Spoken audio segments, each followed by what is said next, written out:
अस्सलामुअलैकुम। Cell size and surface area to volume ratio. Cell के size का surface area to volume ratio से क्या ताल्लुक़ है?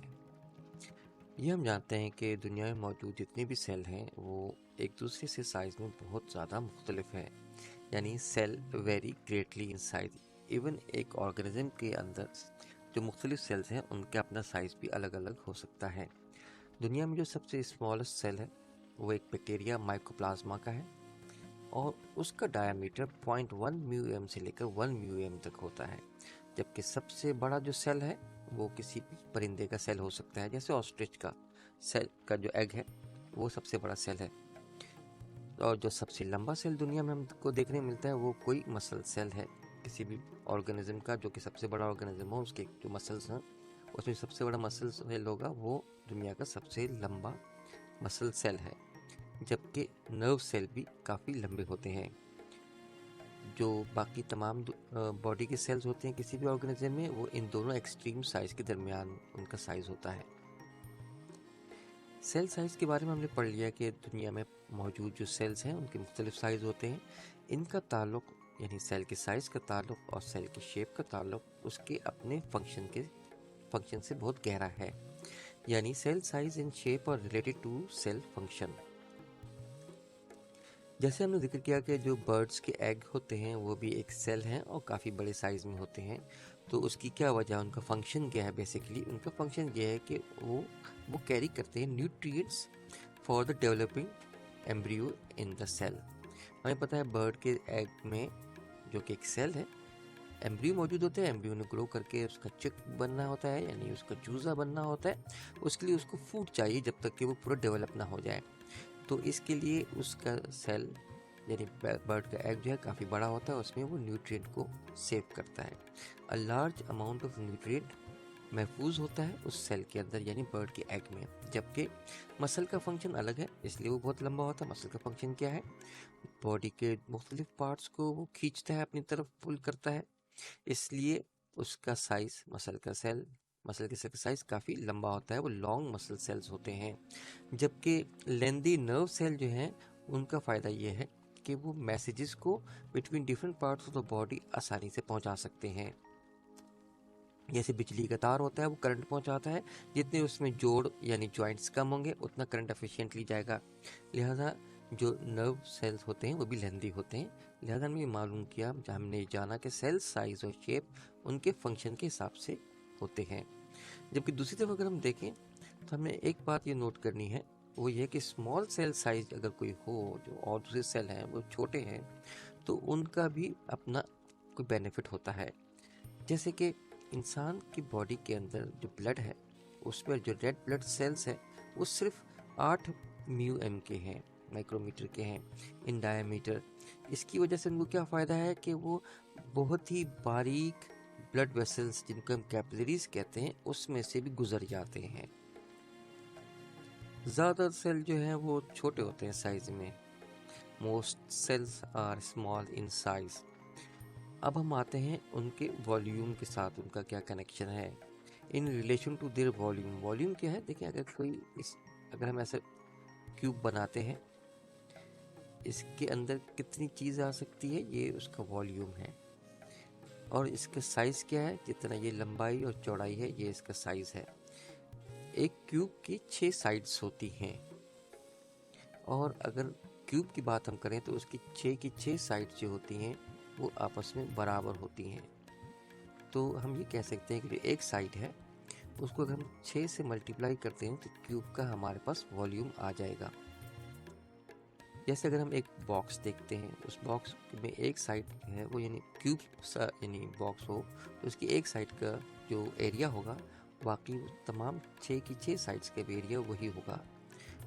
तो इसके अंदर जो कुछ भी आएगा वो उसका वॉल्यूम है। अब हम देखते हैं कि इनका सेल साइज के साथ क्या ताल्लुक है। In relation to their volumes, large cells have less surface area as compared to small sales.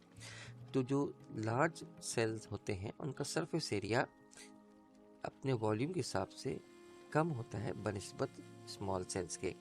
यानी स्मॉल सेल्स का सरफेस एरिया उनके वॉल्यूम के हिसाब से काफ़ी बेहतर होता है या ज़्यादा ही होता है। इसको समझने के लिए हमें फिगर 4.21 यानी पिक्चर ये देखनी होगी। फिगर 4.21 में हमारे पास एक लार्ज सेल है जो कि क्यूब है, और इस लार्ज सेल के साथ साथ हमारे पास इसी साइज के, इसी वॉल्यूम के अंदर छोटे सेल हैं जो कि इस वॉल्यूम के अंदर पूरा उतर रहे हैं। पहले हम लार्ज सेल का वॉल्यूम पढ़ लेते हैं। ये क्या है? इसकी एक साइड हमने ये जाना है कि ये क्यूब है, ठीक है। क्यूब जो होता है उसका मतलब ये कि इसकी तमाम साइड्स का जो एरिया है आपस में बराबर होगा। तो अगर इसका ये एरिया यानी 30 म्यू है तो इसकी ये वाली लेंथ भी 30 म्यू है। यहाँ तस्वीर में देखने में वैसी नज़र नहीं आ रही, और एक्चुअली ये सब 30 म्यू की 6 साइड्स हैं। क्यूब में 6 साइड्स होती हैं। तो इसको हम कैसे कैलकुलेट करेंगे कि इसका जो वॉल्यूम है कैसे कैलकुलेट करेंगे?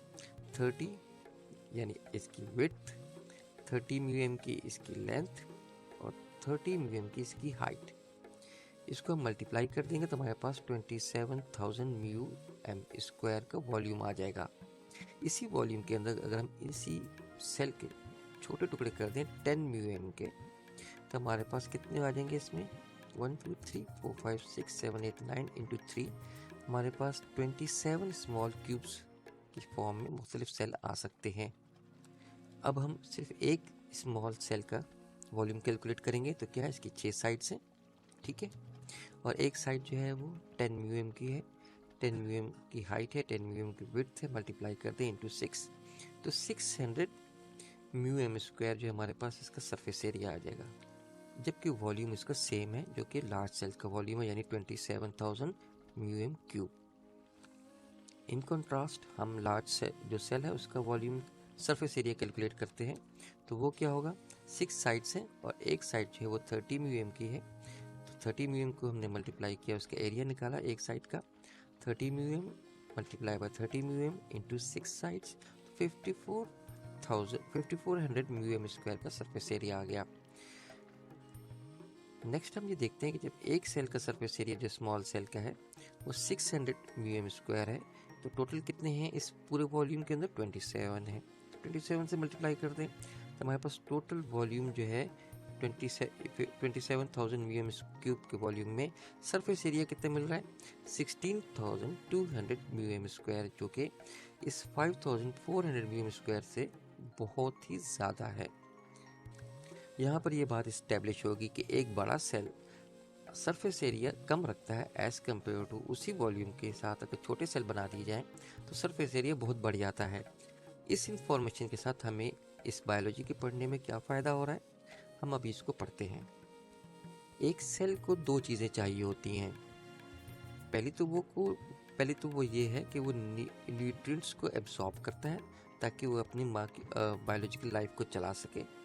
दूसरी ये कि जब वो न्यूट्रिएंट्स को यूज़ अप कर लेता है तो उसमें से कुछ वेस्ट प्रोडक्शन होती है, तो उस वेस्ट प्रोडक्ट से उस गेट रिड ऑफ होना होता है, उसको एक्सक्रीट करना होता है। तो इन 2 कामों का ताल्लुक डायरेक्टली जो है वो सेल वॉल्यूम से है। जितना बड़ा सेल होगा उतनी उसकी रिक्वायरमेंट होगी न्यूट्रिएंट्स की। जब ज़्यादा न्यूट्रिएंट्स आएंगे तो ज़्यादा वेस्ट प्रोडक्शन होगी, ज़्यादा वेस्ट प्रोडक्शन होगी तो ज़्यादा वेस्ट जो है उसको सेल को फौरी तौर पे अपनी बॉडी में से बाहर निकालना होगा।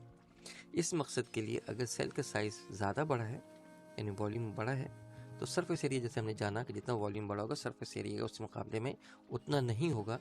तो इस प्रोसेस को कंप्लीट करने में सेल को मुश्किल हो जाएगी, क्योंकि सेल के सेंटर तक न्यूट्रिएंट्स के पहुँचते बहुत ट्रैवल करना पड़ेगा, उनको टाइम लगेगा, और जब जहाँ पे वेस्ट प्रोडक्ट्स बनेंगी उनको बाहर निकलते वक्त बहुत टाइम लगेगा, जिसकी वजह से क्या होगा? एफिशिएंसी, सेल की लाइफ की एफिशिएंसी स्लो हो जाएगी, लाइफ प्रोसेस की एफिशिएंसी स्लो हो जाएगी। यही चीज़ स्मॉल सेल्स में अगर हम देखें तो उनका सरफेस टू वॉल्यूम एरिया बहुत अच्छा होता है, बहुत ज़्यादा होता है। इसके नतीजे में बहुत जल्दी वो तेज़ी के साथ न्यूट्रिएंट्स एब्जॉर्ब भी कर लेते हैं, प्लस वो जो वेस्ट प्रोडक्ट्स क्रिएट करते हैं, एक्सक्रीट करते हैं, वो आसानी के साथ बाहर निकल जाते हैं। Cell takes up nutrients and excrete waste through its surface, जिसको हम सेल मेम्ब्रेन कहते हैं। A large volume cell demands large surface area, उसको ज़्यादा सरफेस एरिया चाहिए ताकि ज़्यादा न्यूट्रिएंट्स एब्जॉर्ब कर सके। जबकि हम फिगर में देख रहे हैं कि जो लार्ज सेल है उसका surface area as compare to the volume is not larger than the smaller cells, जिनका सरफेस एरिया काफ़ी ज़्यादा बेहतर है as compare to the volume. Volume दोनों का सेम है, ये याद रहे। तो हम यहाँ पे ये बात कंक्लूड करते हैं कि जो मेम्ब्रेन स्मॉल सेल्स की हैं वो अच्छे तरीके से साथ उन स्मॉल सेल्स को सर्विस प्रोवाइड कर सकती हैं with respect to the absorption of the nutrient and excretion of the waste products, because they have a good surface area to volume ratio. That is all. Thank you very much. Assalamu alaikum.